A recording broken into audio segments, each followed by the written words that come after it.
Frangin est content de te voir. Enfin, je dois même dire l'ancien. On se connaît. L'ancien. On se connaît bien. D'accord. Tu commences les Atalakou avant même l'arrivée du coupé décalé. Oui. On est d'accord. Puis tu commences à chanter même avant même l'arrivée du coupé décalé. Oui.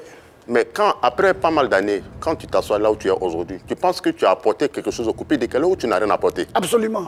On peut savoir ce que tu as apporté. Absolument. Tu sais, avant que le coupé décalé n'arrive avec Douksaga, il a fallu que ma voix porte pour amener cette chanson dans ce pays. Donc, c'était à l'époque David Monceau, Fadiga de Milano avec David Taïdo qui m'ont fait appel, c'était à Paris. Et je suis venu, j'ai rassemblé certains artistes, père son âme comme Désir Champion. Il y avait même la participation de... il arrivait un artiste qui arrivait à Bantier, que j'oublie son nom, Claudé. Hein? On a tous participé à cet album, à ce titre de Douksaga, qui a permis au coupé décalé de s'installer. Je me suis même déplacé avec Douksaga, on est même venu à Abidjan pour la promo. Donc quelque part, je peux dire que je suis un précurseur. Mais avant cela, il y avait quand même la chanson de DJ Jacob qui était déjà sortie. Tout à fait. Il faut le reconnaître. Donc tu retiens que toi, Christy B, tu as apporté quelque chose au coupé décalé en Côte d'Ivoire. Absolument. Mais quand tu commences ta carrière professionnelle, tu vas en France pour essayer d'élargir. Ça m'est arrivé en France, ta carrière musicale reste dans l'ombre. Qu'est-ce qui n'a pas marché en France? Bon, je vais te dire, je suis parti en France quand j'étais au sommet de ma gloire. Oui. Ça En veut Côte dire- d'Ivoire ici, oui. Oui. Voilà. Ça veut dire que je n'étais pas encore éteint. Je t'ai dit, je voulais rattraper certaines choses de ma vie. Continuer mes études. Parce que j'avais suffisamment d'argent pour me payer des universités. En France, là-bas. Ouais. La France n'a pas tué ta carrière musicale. Ah ben non, je ne suis pas parti en France pour chanter. Je suis allé en France pour faire des études. C'est pour ça que je suis éditeur de musique. D'accord. Voilà, non seulement je suis éditeur de musique, j'ai beaucoup de casquettes à mon effigie. D'accord. Donc, moi, c'était mon objectif. J'ai été à l'école, quand j'étais en terminale, j'ai raté. Je n'ai pas passé le bac. Pourtant, j'étais brillant, hein. Tu peux te renseigner à qui tu veux, premier jusqu'en terminale. Mais est-ce que... Non, laisse-moi te finir. D'accord. Donc, je ne suis pas parti en France pour chanter. Je suis parti en France pour reprendre là où j'ai arrêté mes études. Donc, tu Il laisses était important pour moi. Tu laisses le sommet de ta gloire Oui. en Côte d'Ivoire Oui. pour aller faire études en France. Parce que ma philosophie, c'était quoi? J'ai compris qu'on est en Afrique. Même quand tu es au sommet de ta gloire et que tu ne sais pas partir librement pour rester dans le cerveau des gens, tu deviens la risée.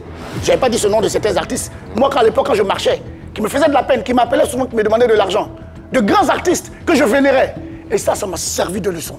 Mais J'ai est-ce dit, que... mon Dieu, je dois continuer mes études. Qu'est-ce que je vais devenir plus tard si jamais la musique s'arrête? Vous allez voir ce que je dis aujourd'hui. Dans 5 ans, il y a des artistes que vous avez connus qui sont au sommet de leur gloire. Mais S'ils quand n'ont tu rien pars en réalisé, France- qu'ils vont mendier. Waouh. Et je vous le dis. Non, quand on est organisé, on ne peut pas mentir. Mais quand tu pars en France, comme tu le dis aujourd'hui, c'était pour les études. Sinon, pour moi, quand tu pars en France, ta carrière ne te collait pas parce qu'on te fermait des portes. Non. Peut-être à cause des propositions indécentes qu'on t'a faites Personne ne là-bas. m'a fermé les portes. Je dis bien, je suis allé au sommet de ma gloire. Lorsque j'ai sorti 10 petits pays ne valent pas un grand, c'était un carton. Tout ce que j'ai fait, c'était un carton. Mais je dis, je me suis rappelé de quelque chose. Quand tu n'es pas cultivé, quand tu n'as pas d'instruction, même si tu veux, il faut être le plus intelligent du monde. Tu peux résoudre certains problèmes. Mais comment dans la vie, il faut avoir les deux. Mais comment tu es arrivé à t'arranger et puis tu ne t'attendais pas avec des personnes comme Claudie Sia qui te fermaient les portes? Non, Claudie, ça c'était mon éditeur. Claudie, ça c'était mon auditeur. On a signé un contrat. J'ai rien vu venir. Tu n'as rien vu venir. Oui, j'ai rien vu venir. À part une compilation, voilà. C'était seulement ça. Très bien. Feu Arafat, paix à son âme, tu as dit que c'est toi qui as dit à Arafat de changer de voix, il n'a qu'à chanter comme toi. Ouais. Donc, chanter comme toi, là, tu peux nous fredonner sans savoir. Oui. Ouais, vas-y. La maman, ti maman, la maman. La maman, ti maman, la maman. Je savais qu'Arafat avait du talent. Je sais détecter les talents. Je lui ai dit, Arafat, arrête de chanter comme tu chantes. Jonathan, j'ai dit non, ça ne va pas prendre. Allons en studio, on va voir Max Hero avec le Serpent Noir, on va sortir un son. Et puis je vais te propulser. Parce que j'étais encore au sommet de ma gloire, c'est ce que je t'ai dit. Et quand on a sorti le son, Arafat est venu avec ça à Abidjan. C'est mon fils, hein, Arafat, il était avec moi à Paris, tout le monde sait. Donc, avec cette chanson, quand il est rentré, il a fait carton plein, il a continué son chemin. Très bien. Donc, vous voyez, il y a pas Merci eu- beaucoup.